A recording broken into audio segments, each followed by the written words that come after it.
شعرا نقبہ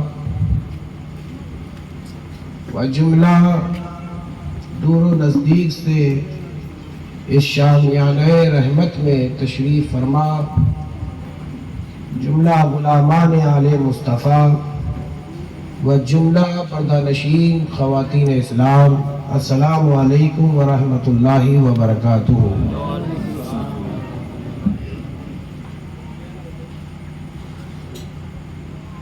وقت تو کافی ہو گیا ہے اور آپ لوگوں کو دیکھ کے یہ احساس ہو رہا ہے کہ اب صلاۃ و سلام پڑھ دیا جائے۔ کیا صلاۃ و سلام پڑھ دیا جائے؟ کچھ سنیں گے یا سوئیں گے؟ سن لیجئے پھر عمل۔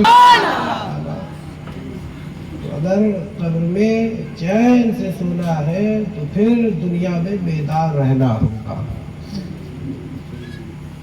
تو ایک مرتبہ نبی اور علی نبی کی بارگاہ میں یہ احساس دلا دیں کہ ہم بنگالی ہیں، تو اپنی آواز کے ساتھ جیسے خدا نے آپ کو ہمیں آواز دی ہے، ہم بھی بنگالی ہیں،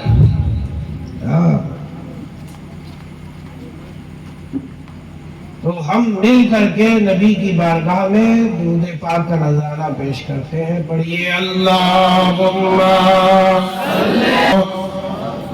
شفیعنا سیدنا مولانا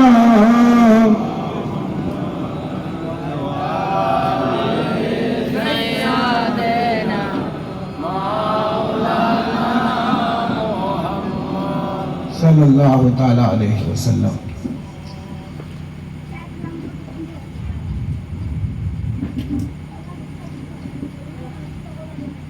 تفسیر لمن یقتل بننا، امت کو سکھانا تھا ورنہ۔ تفسیر لمن یقتل بننا، امت کو سکھانا تھا ورنہ۔ کاٹے جو گلوئے آل نبی، ہے تاب کہاں تلواروں میں۔ کاٹے جو گلوئے آل نبی، ہے تاب کہاں تلواروں میں۔ آباد تھا کرنا امت کے،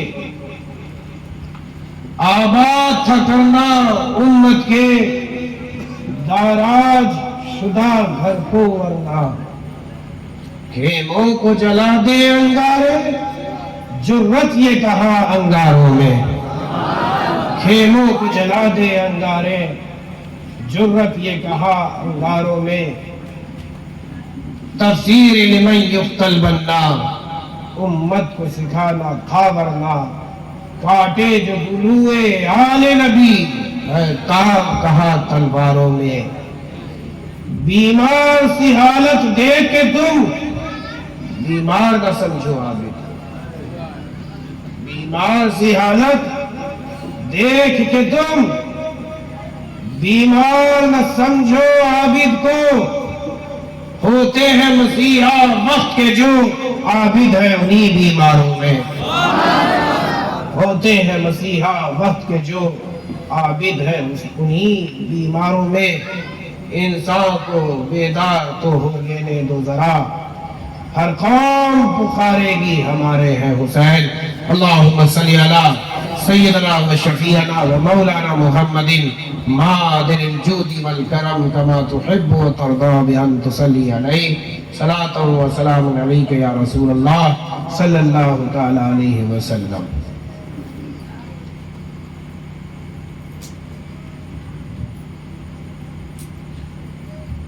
عزیز دوستوں، نوجوان ساتھیوں اور پیارے بچوں،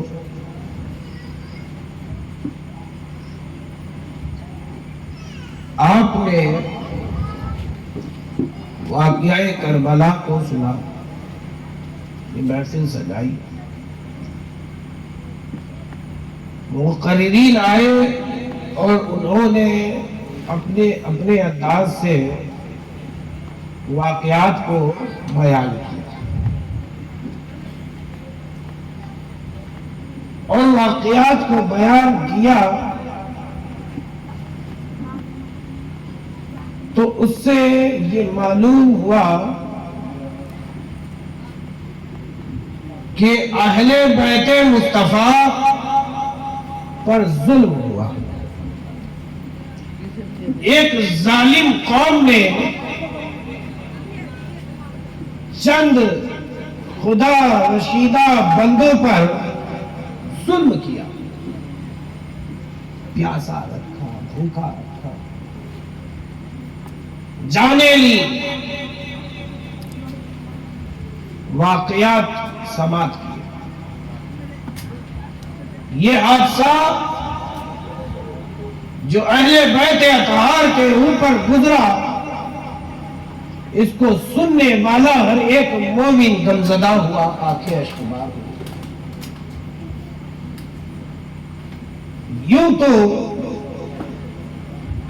قتل و غارت کا سما جب سے دنیا اور اس دنیا میں انسان آیا ہے،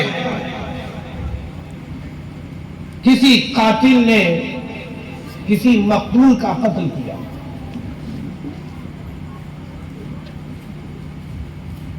قابل نے حابیل کا قتل کیا۔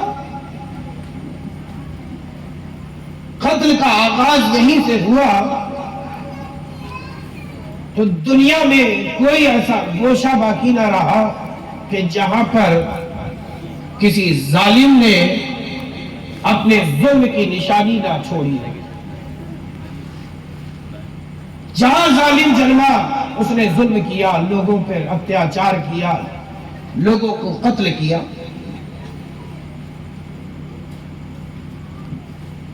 فرعون بادشاہ بنا، چند نجومیوں نے بتایا کہ اس مکھڑے والا تیری حکومت کے تختے کو پلٹ دے گا، اور ابھی وہ جنم لینے والا ہے۔ تو اس فرعون جیسے بادشاہ نے بچوں کو بھی قتل کرنے سے اپنی تلواروں کو نہ روکا، اپنی تلواروں کی پیاس ان معصوم بچوں کی کلکاریوں سے بجھاتا ہوا نظر آتا ہے۔ لیکن خدا کا کرشمہ دیکھو کہ موسیٰ علیہ السلام اسی فرعون کے محل میں پروان پاتے چلتے ہیں، اور ایک دن ایسا آتا ہے کہ فرعون غرق ہوتا ہوا نظر آتا ہے۔ عزیز دوستو، تو جب ظلم نے اپنے سر کو بلند کیا ہے تو اسی سر کو کچلنے کے لیے کبھی موسیٰ تشریف لائے تو کبھی ابراہیم تشریف لائے، اور جب ظلم اپنی انتہا کو پہنچ گیا تو جناب احمد مجتبیٰ تشریف لائے۔ عزیز دوستو،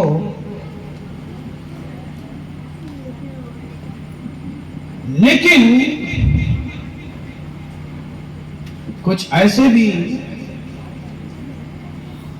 ظالم ہے جو کسی کو قتل کر دیتے، لیکن اس مقتول کی خبر ضروری نہیں کہ ہر انسان تک معلوم ہو، ضروری نہیں کہ ہر انسان کو معلوم ہو سکتا ہے ہندوستان کے کسی گوشے میں کوئی اس وقت قتل کیا جا رہا ہے، لیکن ہمیں خبر نہیں، لیکن قتل ہو رہا اور ہمیں معلوم نہیں، جان اس کی بھی جا رہی ہے لیکن اس کی جان عظیم نہیں۔ کوئی واقعہ عظیمت کیسے پاتا ہے، ذرا سماعت کریں، یہ کرشمہ سازی ہے انتصاب کی، یہ کرشمہ سازی ہے انتصاب کی، نسبت کی۔ جب نسبت اعلیٰ ہو تو نسبت اعلیٰ ہونے کی بنا پر، یعنی نسبت اچھی ہو تو وہ عظیم بن جاتا ہے، اور اگر نسبت بری ہو تو وہ ذلیل بن جاتا ہے۔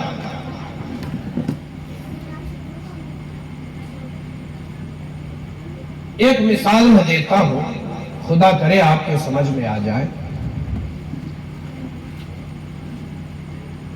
آپ جانور لے کر آئے، اس کو لٹایا، گردن پہ چھری رکھی اور بسم اللہ اللہ اکبر، بتاؤ کیا ہوا؟ جانور قربان ہوا کہ نہیں؟ ذبح ہوا جانور؟ اب جب اللہ کے نام سے آپ نے چھری پھیری تو وہ جانور ذبیحہ ہو گیا، اب اس کا گوشت کھانا حلال ہو گیا، اور اس کی کھال بھی پاک ہوگی استعمال کرنے کے لیے۔ لیکن آپ اس جانور کی کھال کو جب نکالو گے اور اپنے استعمال میں لانے کی کوشش کرو گے تو آپ کیوں نہیں لا سکتے، بلکہ اس کو خوب صاف کرتے ہو، اسے طباقت دیتے ہو، اس کی ساری گندگی کو دور کرتے ہو، چمڑا ایک دم چکنا ہو جاتا ہے، تب اسے آپ استعمال میں لاتے ہو۔ ایک جانور کی کھال آپ نے دباغت دینے کے بعد خوب پاک کر لی، اب استعمال میں لانا ہے۔ آپ اس کے دو حصے کرتے ہو، ایک جلد ساز کے پاس لے جاتے ہو اور اس سے کہتے ہو کہ ذرا غلاف تیار کرو، مجھے قرآن مقدس پر چڑھانا ہے۔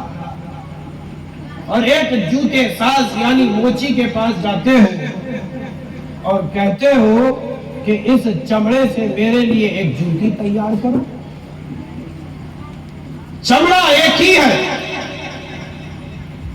لیکن دو حصے کیے، ایک حصہ لے جا کر کے جلد ساز کے پاس دیتا ہے یہ کہتے ہوئے کہ غلاف تیار کرو، قرآن مقدس پر چڑھانا، اور ایک جوتی تیار کرنے کے لیے۔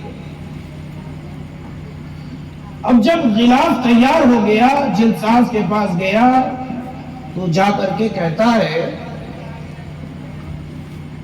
کہ ذرا مجھے وضو کر لینے دو، مجھے وضو کر کے لینے دو، تب میں قرآن مقدس پر یہ غلاف چڑھاؤں گا۔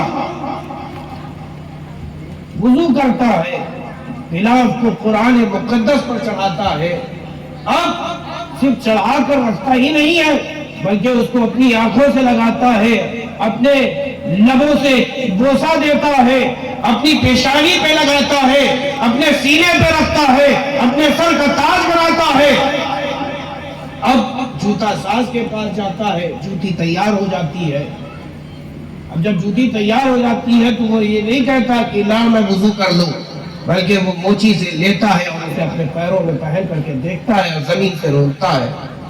اب جسے روندا جا رہا ہے وہ چیخ پڑتا ہے، یہ دیکھ کر کہ ہم تو ایک ہی جانور کے حصے ہیں، ایک حصے کو یہ عظیمت مل گئی کہ وہ انسان کے سر کا تاج بن رہا ہے، اور ایک ذلت مجھے مل رہی ہے کہ مجھے اپنے پیروں سے روندا جا رہا ہے، میرے حصے درد و غبار آ رہی ہے اور اس کے حصے آنکھوں سے لگایا جا رہا ہے، پیشانی پہ رکھا جا رہا ہے، لبوں سے بوسہ دیا جا رہا ہے، سر کا تاج بنایا جا رہا ہے، سینے پہ رکھا جا رہا ہے۔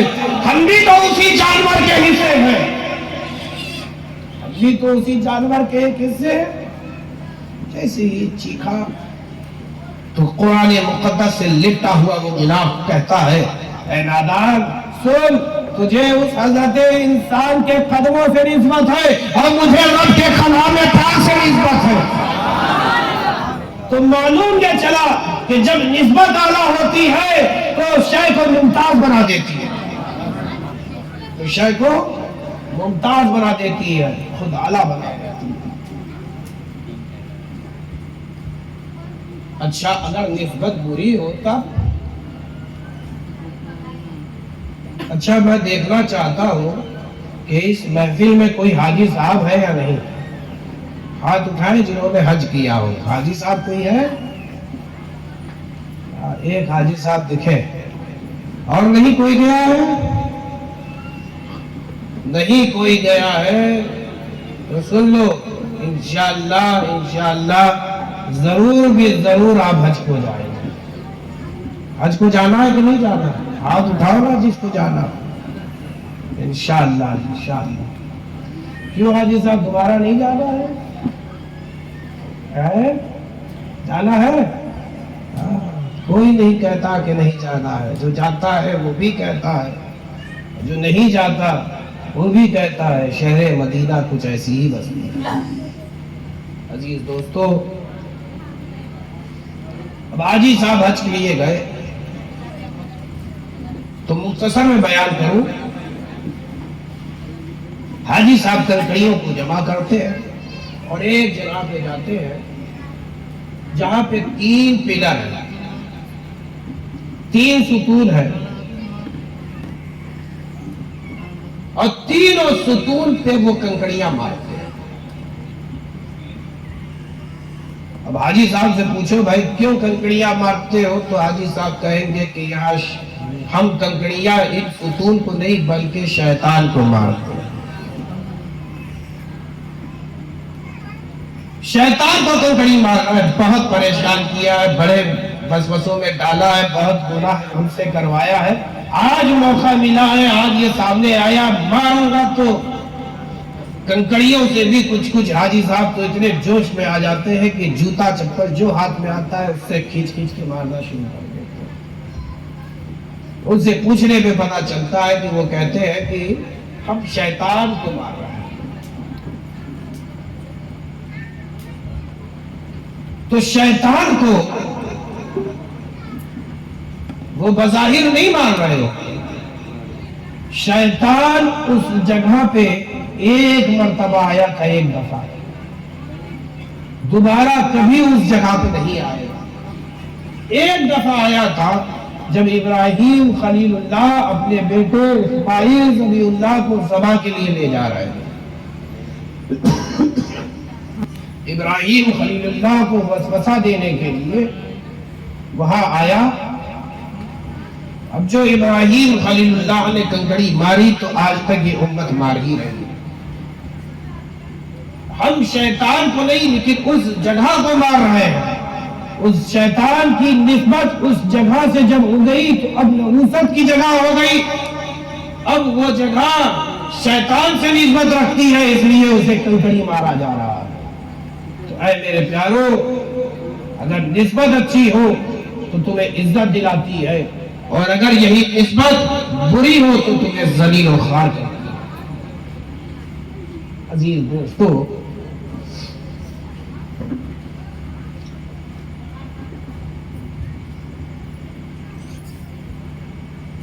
تھوڑی دیر میں فجر کا وقت ہونے جا رہا ہے.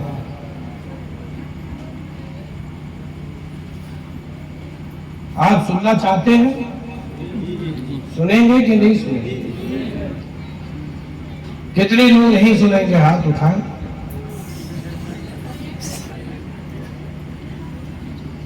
اور کتنے لوگ سنیں گے؟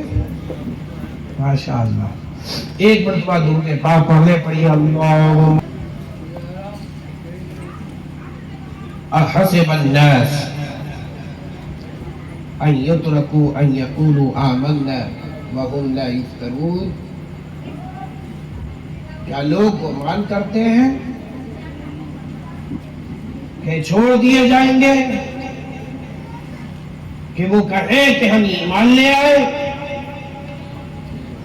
اور وہ نہیں آزمائے جائیں گے؟ کیا لوگوں کو یہ خیال ہے خالی یہ کہہ دینا کہ اے اللہ ہم تجھ پر اور تیرے محبوب نبی پر ایمان لے آئے کافی ہوگا؟ انہیں آزمایا نہ جائے گا. یہ آیت کریمہ میں نے تلاوت کی اور میں آپ کو بتاؤں کہ آزمائش برحق ہے. اللہ اپنے بندوں کو ضرور بھی ضرور آزماتا ہے، اور جو ایمان لے آئے انہیں تو کچھ زیادہ ہی آزماتا ہے۔ آپ تاریخ پڑھیں،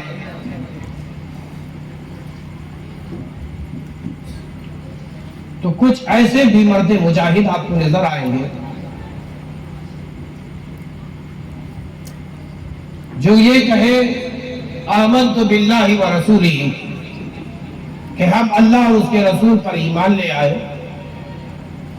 اب جو یہ کلمہ پڑھا تو انگاروں کا سیج بچھا دیا گیا، بھاری برکم پتھر ان کے سینوں پہ رکھ دیا گیا، کوڑے مار مار کر کے ان کی چمڑیاں ادھیڑ دی گئی، دولت بیٹیاں بھی ان ظالموں کی اس کلمے کو روک نہ سکی۔ جتنا ظالم ظلم کرتا اتنے ہی وہ مظلوم یہ کلمہ کو دہراتے اور یہی کہتے لا الہ الا اللہ محمد رسول اللہ صلی اللہ تعالی علیہ وسلم۔ بلال ایمان لائے تو انہیں ان کے سینے پہ بھاری بھرکم پتھر رکھ دیا گیا۔ ایمان لے کے آئے، مکہ میں ہے، قیدی بنا لیے گئے، ان کی چمڑیاں ادھیڑ لی گئی۔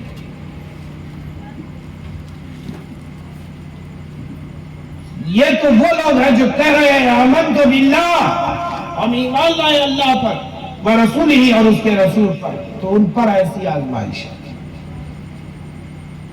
اور جو یہ کہہ رہا ہے کہ لا الہ الا اللہ انا رسول اللہ، جو کہہ رہا ہے کہ نہیں ہے کوئی معبود اور میں اللہ کا رسول ہوں، اس کی آزمائشیں دیکھو۔ طائف میں رسول پہنچے تو لہو لہان ہو گئے، احد میں پہنچے تو دندان مبارک شہید ہو گیا۔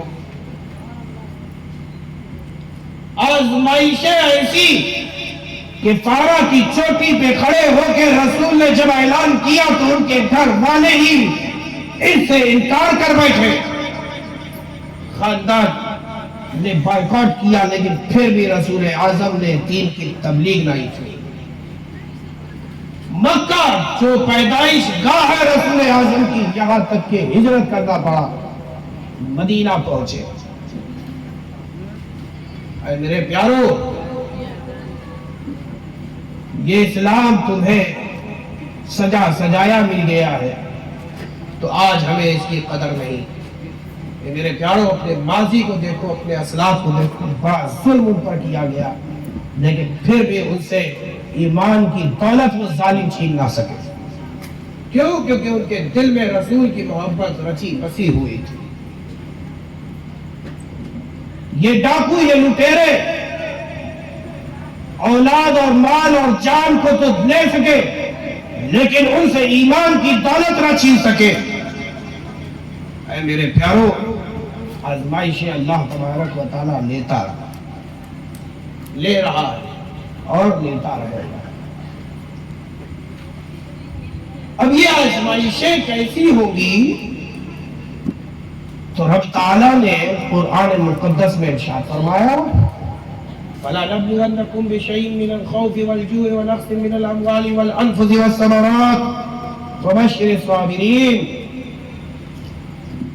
کیا فرمایا رب نے؟ کہ تمہیں آزمایا جائے گا خوف سے، جو یعنی بھوک اور پیاس سے، تمہیں آزمایا جائے گا مالوں کے ضائع ہونے سے، تمہیں مال کے ذریعے آزمایا جائے گا، تمہیں تمہاری جانوں اور تمہاری اولادوں کے ذریعے آزمایا جائے گا، اور جو اس میں کامیاب ہو جائے گا تو رب تعالیٰ نے یہ فرمایا وَبَشِّرِ الصَّابِرِينَ، اور صابرین ان کو بشارت ہے۔ اس چیز کی؟ جنت کی۔ صابرین کو کس چیز کی بشارت ہے؟ جنت کی۔ اچھا ایک چیز یہ مجھے بتائیں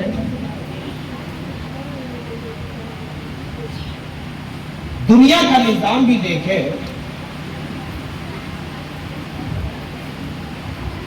آپ اپنے بچوں کو، اپنے چیلوں کو